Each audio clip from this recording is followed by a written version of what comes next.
If you have an Android phone and if you want to make your phone little faster, I have an amazing tricks for you. Let me show you. First of all, go to the settings, then find out the additional settings, then go to the developer options, then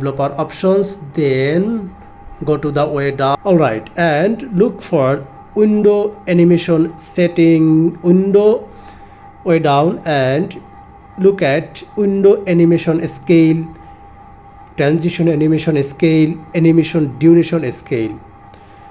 Those three animation scale check 2.5, 0.5 and 0.5. All right, now your phone is little faster. Make sure to subscribe and follow. Thank you.